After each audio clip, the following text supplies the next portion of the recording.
This episode is brought to you by Capital One. Capital One's tech team isn't just talking about multi-agentic AI, they already deployed one. It's called Chat Concierge, and it's simplifying car shopping. Using self-reflection and layered reasoning with live API checks, it doesn't just help buyers find a car they love. It helps schedule a test drive, get pre-approved for financing, and estimate trade-in value. Advanced, intuitive, and deployed. That's how they stack. That's technology at Capital One. If you're a smoker or vapor ready to make a change, you really only need one good reason. But with Zyn nicotine pouches, you'll discover many good reasons. Zyn is America's #1 nicotine pouch brand. Plus, Zyn offers a robust rewards program. There are lots of options when it comes to nicotine satisfaction, but there's only one Zyn. Check out zyn.com/find to find Zyn at a store near you. Warning, this product contains nicotine. Nicotine is an addictive chemical. Avoiding your unfinished home projects because you're not sure where to start? Thumbtack knows home so you don't have to. Don't know the difference between matte paint finish and satin? Or what that clunking sound from your dryer is? With Thumbtack, you don't have to be a home pro. You just have to hire one. You can hire top-rated pros, see price estimates, and read reviews all on the app. Download today.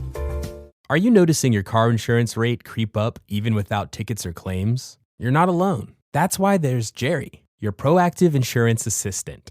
Jerry handles the legwork by comparing quotes side by side from over 50 top insurers, so you can confidently hit buy. No spam calls, no hidden fees. Jerry even tracks rates and alerts you when it's best to shop. Drivers who save with Jerry could save over $1,300 a year. Don't settle for higher rates. Download the Jerry app or visit jerry.ai/ACAST today.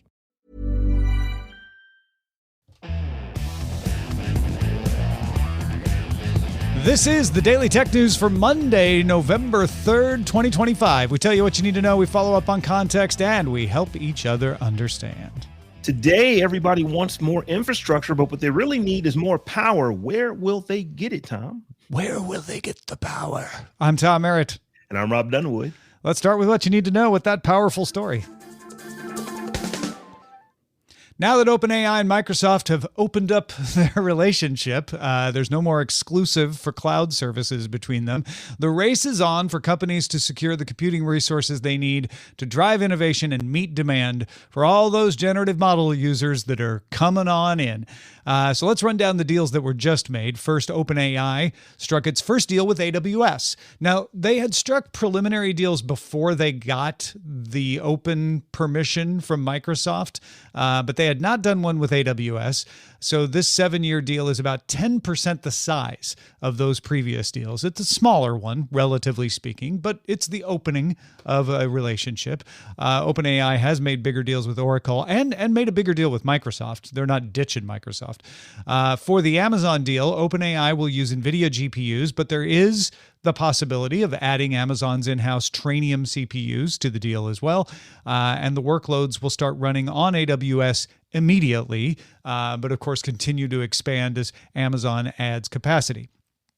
Microsoft has two deals to talk about. They'll spend $7.9 billion in the United Arab Emirates, that's where Abu Dhabi is, over the next 4 years to build out data centers there. Microsoft says it got a U.S. license to ship NVIDIA chips there for this purpose.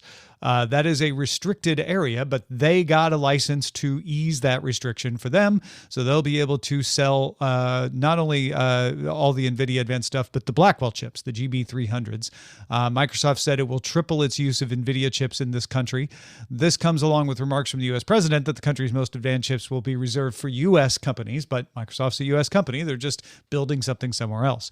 Microsoft also reached a deal with Australia's former crypto miner turned AI resource provider, IREN, that's IREN. They'll be able to access NVIDIA's GB300 chips as well to put in data centers in Childress, Texas. It's out in West Texas. IREN will contract with Dell to provide further equipment as it expands operations to meet the deal. So Microsoft building the stuff in and around Abu Dhabi and getting IREN to build stuff for it in Texas. This will, of course, add to the conversations about excess compute. Are companies building too much? Are we going to get all the use out of this that all of this money and time spent building is hoping they will get? In an appearance on Brad Gerstner's YouTube podcast, both Microsoft CEO Satya Nadella and OpenAI CEO Sam Altman, who appeared together, by the way, to show that there's, no bad blood between them, they said power, not compute, is the problem. They're not worried about the users. The users are going to be there. Will they be able to have enough power? Nadella said, in fact, that is my problem today, right? It's not a supply issue of chips. It's actually the fact that I don't have warm shells to plug into. Now, by warm shells, he does not mean pasta. He means data centers with power that are ready to install the servers in, right? It's a shell of a data center, and warm means it's got power. Along with building more power resources, there's also making the compute more efficient. Altman said, someday we will make an incredible consumer device that can run a GPT-5 or GPT-6 capable model completely locally at a low power draw. So it's worth noting that Meta signed 3 deals this week for power, a total of 1 gigawatts worth of solar power, 2 in Louisiana, 1 near Lubbock, Texas, also in West Texas. And South Korea will mandate that all parking lots, including existing ones, not just new construction, with more than 80 spaces, must add solar canopies. That'll not only protect your car, but it'll also generate energy. So Rob, let's talk about the energy use of this all. It does appear that most of the time when you hear about a deal for power for data centers, it is a renewable resource. And the word on the street is that buying wind and solar is actually cost competitive when you're talking about the other existing power resources out there. Yeah, so power apparently is a big deal here, a really, really big deal here. And I'm thinking to, the deal between Microsoft and OpenAI. One of the things that is kind of interesting is that, we're not necessarily cool, but it's okay. You go do your thing and get, compute from other places. And it's looking like, because Microsoft may not be able to supply everything that OpenAI needs. It looks like OpenAI is growing. They're growing immensely fast. They're getting bigger and bigger and bigger.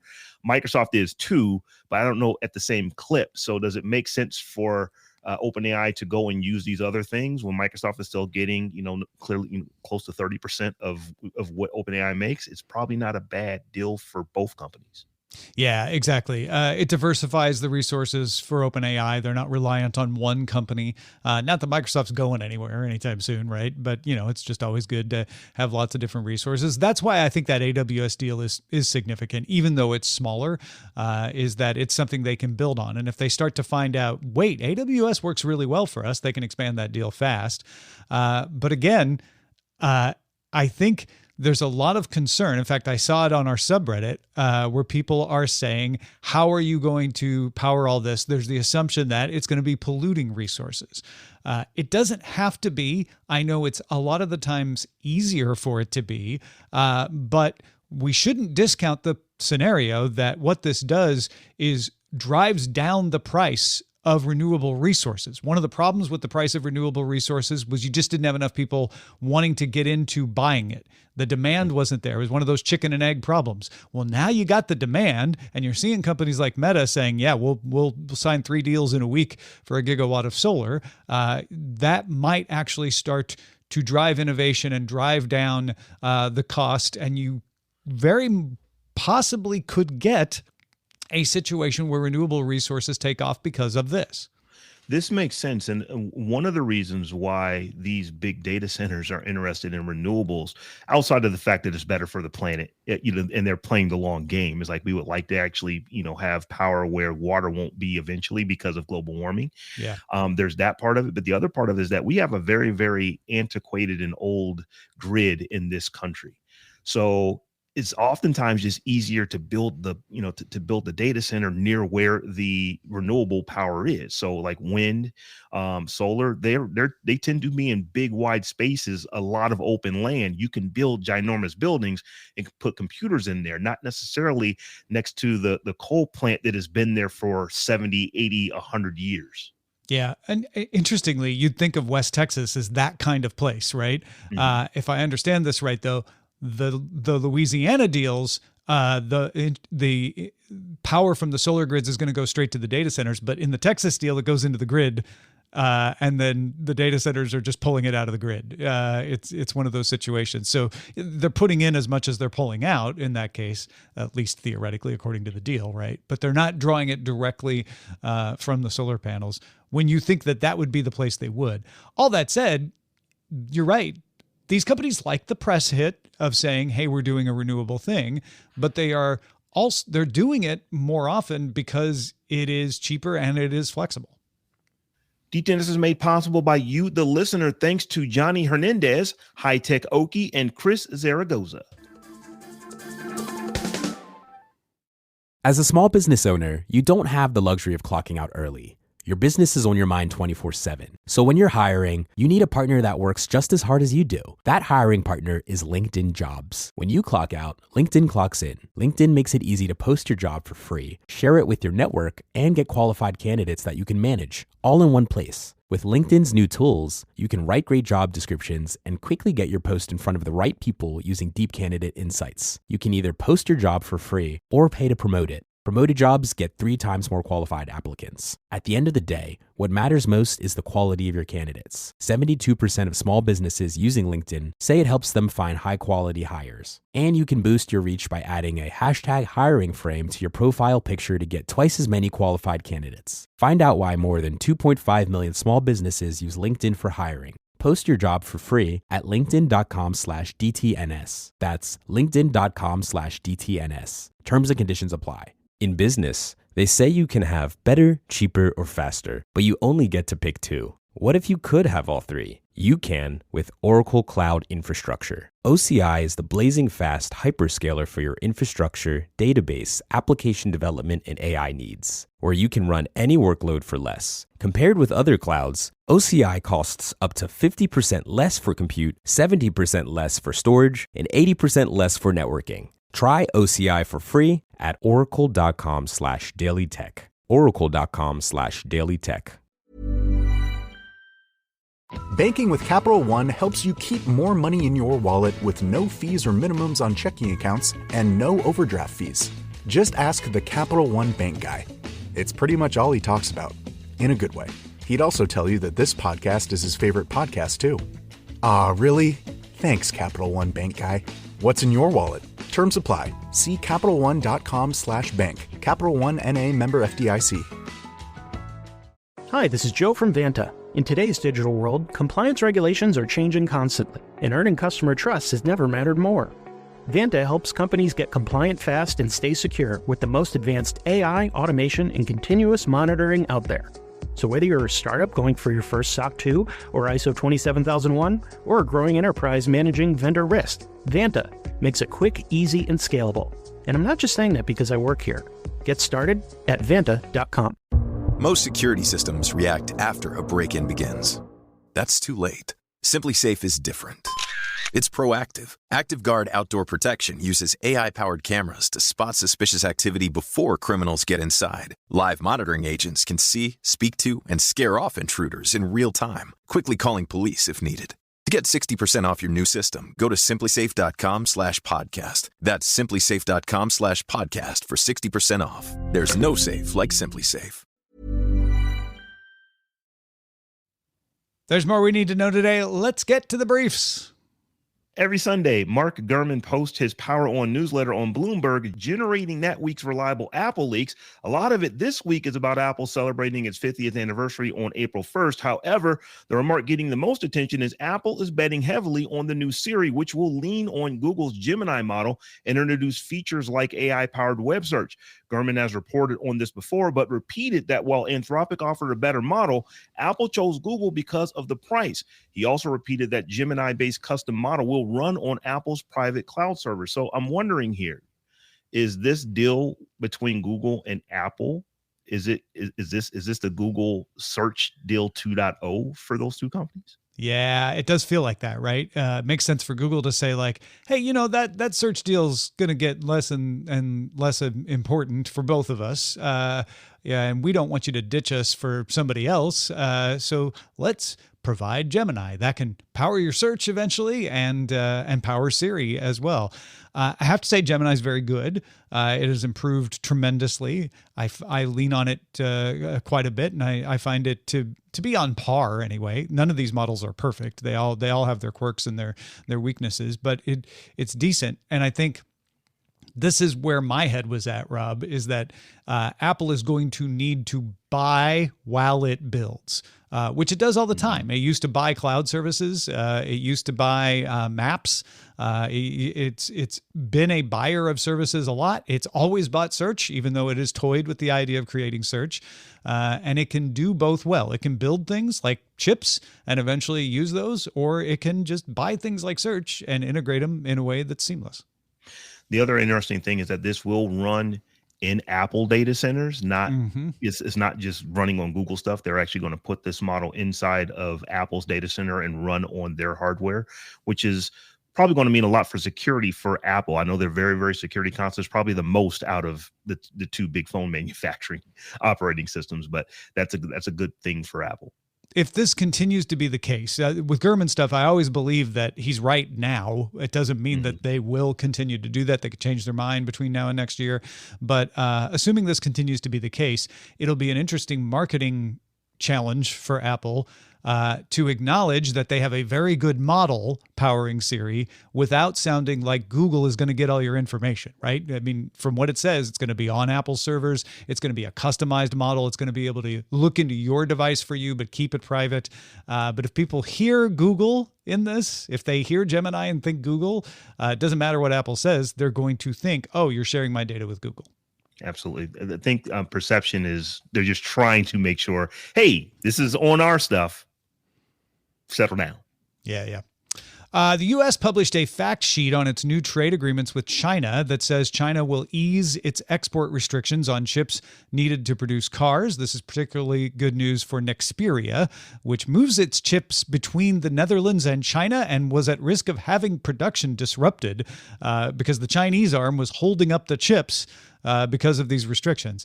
The fact sheet also specifically mentioned the resumption of trade from Nexperia facilities and says China will pause export controls on rare earth minerals. That doesn't mean pausing export. That means pausing the controls, which means they will now resume allowing folks to export rare earth minerals, which is good for production across the globe. And then there was this. Xiaomi. 这是给您和夫人。 通信不安全怎么样？这个通信保安怎么样啊？非常好，看看有没有后门。还有卫星电话。 China's President Xi Jinping presented South Korean President Lee Jae-myung a pair of Xiaomi smartphones. President Myung joked, "Is the line secure?" Ha ha ha. And then President Xi, not knowing for being a jokester, replied, "You can check if there's a back door." That's funny because Xi is very stoic. He does not joke at all. So the fact that he's making one here, that's notable. It's probably why we're talking about it. It was sarcastic too, right? I mean, this is throwing a little shade on the United States, who is always accusing China of backdoors, right? So, I thought that was I don't know how meaningful it is, but it's certainly notable, right? And of course, resuming the export of rare earths is going to be a huge relief for industry around the world. And the Nexperia thing was just ridiculous. Like there were two arms of the same company that couldn't send parts to each other, or at least they were afraid that was going to be the case, and now it won't be. Logitech has expanded sales of its Bluetooth Alto Keys K98M mechanical keyboard to include North America. It's hot swappable with standard Cherry MX compatible key switches. It comes in white, gray, and lavender with backlights that shine through transparent keycaps. It also uses an internal gasket mount for semi-soft typing. Logitech says the battery should last 12 months without the backlight on. It sells for $150. And I am a fan of keyboards. I've got a ton of them. So I want to see what this gasket on these keys is like, because if it's quiet enough, I could use it at a podcasting desk like I am right now. Yeah, and be able to do your own customized key switches, which I know people love. It is apparently a little restricted in the options in the software compared to a lot of these hobbyist and enthusiast keyboards out there that use Cherry MX switches. But otherwise, for Logitech anyway, which makes great keyboards, it is interesting to see them getting into a more hobbyist space. I think it's a testament to how popular these kinds of keyboards are. Yeah, they're super popular. I'm actually using a Logitech MX Mechanical now, and the reason for that is because it's really quiet and I can type on it while talking into this mic, but it's just not as pretty as what this will be. So I'm just interested to test one of these things out and see, can I type and you not hear the typing in the microphone when I'm podcasting? Now, this one I think is just notable. Companies in the U.S. are going slow on generative models in filmmaking, not because the companies making the generative models want them to, but because filmmakers are very cautious. There's a lot of upset about copyright provenance, intellectual property, replacement of actors, replacement of production staff. So a joint venture in South Korea is creating infrastructure, both the data centers and the power supply, to our earlier conversation, for producing movies and TV shows with those models.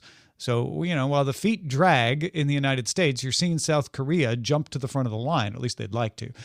This joint venture is between a production company called Utopai Studios, spelled Utopai, and an investment firm called Stock Farm Road that happens to have the grandson of the founder of LG on it. The venture will co-produce film and TV projects and expand access to Korean intellectual property. The first production is expected to be released next year, and they say every model and every data set is fully licensed and contractually approved. It's going to be interesting to see what the industry from a U.S. standpoint looks like, because if you look at what Sora 2 is doing, if you look at what Google is doing with Gemini and the video that you can create, the realism that you get out of this, there's definitely cause for concern if you are an actor or around that industry. So just because we're not necessarily moving full steam ahead here in the United States doesn't mean Earth is going to adhere to that. So this is going to be very interesting to me to see how we actually go forward with AI in this space. If there is a way to do this cheaper, at quality or better, it will be done. And I think that's why this story is interesting, because South Korea is a growing content powerhouse. Winning Oscars, winning Grammys. Well, they haven't won a Grammy yet, but there's a lot of momentum behind South Korean TV shows and movies, and that is happening not just in Asia, but in the United States as well. And so a company that is willing to work with its domestic industry and take advantage of the momentum behind that is going to push Hollywood. Mm-hmm. It's going to say, like, hey, if you're not going to do it, we will. And I think that's going to cause a lot of companies to look twice at stuff. Finally, some quick headlines. These are always just good to know things if you want to understand news in the future. Gaming handheld maker Aya Neo is teasing its first gaming phone called the Aya Neo phone with physical shoulder buttons. Korea's Money Today reports that its sources say Samsung is preparing to hold its Galaxy Unpacked event for the S26 in San Francisco on Wednesday, February 25th, which would be much later than its more recent January dates. If you heard that the RDNA 1 or the RDNA 2 would not get game-specific optimizations any longer, don't worry. AMD clarified that though the cards are headed into maintenance mode, they will not lose game-specific optimizations. Microsoft AI CEO Mustafa Suleyman told CNBC he thinks it's a waste of time to pursue research on whether AI models are conscious or not. In the downwing upwing debate, he's clearly an upwinger. He thinks it's the wrong question at this point. China's Baidu reports that it's reached 250,000 weekly driverless rides, the same mark Waymo reached in April. EV maker BYD said sales fell 12% on the year in October. Before you get all up in your thoughts about this, remarking on the sales of EVs, it's because of competition from domestic rivals. Plenty of EVs are getting sold, just not as many of them are from BYD as they were. The UK Competition and Markets Authority will launch an investigation into the proposed merger of Shutterstock into Getty Images after proposed remedies to anti-competitive concerns fell short. And Google has removed its Gemma family of lightweight models from AI Studio after complaints, specifically from a U.S. senator, that it was being used by non-developers to create false information. Well, folks, what do you want to hear us talk about on the show? We get a lot of what we talk about here from the subreddit. Big thanks to Motang and RW Nash over there. You can join in on the fun. Submit your stories and vote on them at reddit.com/r/Daily Tech News Show.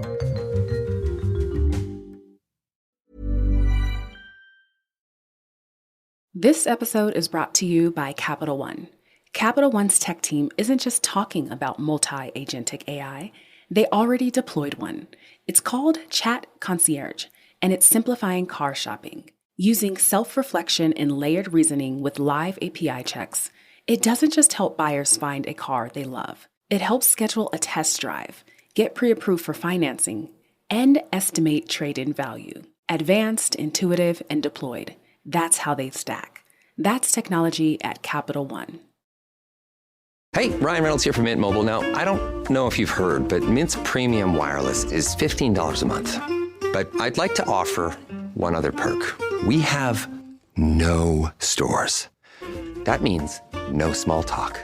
Crazy weather we're having. No, it's not. It's just weather. It is an introvert's dream. Give it a try at mintmobile.com/switch. Upfront payment of $45 for 3-month plan, $15 per month equivalent required. New customer offer first 3 months only. Then full price plan options available. Taxes and fees extra. See mintmobile.com. We end every episode of DTNS with some shared perspective. Last week, Tom used the analogy of data centers being built to railroads being built. Maybe the people who built them didn't profit, but the railroads got used. Andrew has something to add. Yeah, Andrew writes, longtime listener, love your work. So what are you preparing me for, Andrew? But thank you. That's a nice way to start the email. Very quick note on your railroad analogy for data center infrastructure. It works, except that railroads remain useful for many decades with minimal maintenance, while GPUs will be obsolete in 5. Data center investors don't have much time to find ROI. Keep up the great work. That's actually a really good point. Data centers, the technology that goes into today will not be there 20 years from today, let alone 100 years from today. Yeah. No, that is a very good point. It is different. But let's walk through the implications of that. The warm shells that they build continue to be useful, right? As long as you got power and a place to put the racks, you can swap out those GPUs. So if you need more warm shells, building more warm shells is still good. And it's not a bad thing for the GPU makers that you have to swap out the GPUs regularly, right? That's going to be that's going to be a good thing for NVIDIA and others. So yes, it's a very good point. I'm not sure if it means a downside though, unless the demand goes away, and that would be true even if the GPUs were long lasting. So the other part of this is that the demand actually will peak up more quickly than what railroads ever could. So railroads were a long-term play. Data centers are kinda, but I don't see, unless somebody comes out with something that says, hey, AI needs 10% of what it used to use, unless we start hearing those kind of things, we're going to see the need and ramp up in power and the ramp up in CPU and all of that kind of good stuff is going to just increase exponentially in short form rather than the population, which drives railroads getting things from point A to point B. Yeah. And I think the counter to the, well, what if AI gets more efficient and doesn't need all this compute is like, well, then you have more compute. That's like saying, what if you have too much bandwidth? Like nobody's yet said that's more bandwidth than anybody needs, right? We always find things we can do with increased bandwidth that we couldn't do before the bandwidth. So theoretically, that's what could happen with compute as well. Folks, we want to know what you're thinking about. Got some insights into a story? Share it with us at feedback@dailytechnewsshow.com. Big thanks to Andrew for contributing to today's show. Thank you for being along for Daily Tech News Show. You are the folks who keep us in business. If you're not a patron already, check it out. We've got some compelling stuff you can get extra and support the show directly ad-free at patreon.com/DTNS. The DTNS family of podcasts helping each other understand. Diamond Club hopes you have enjoyed this program.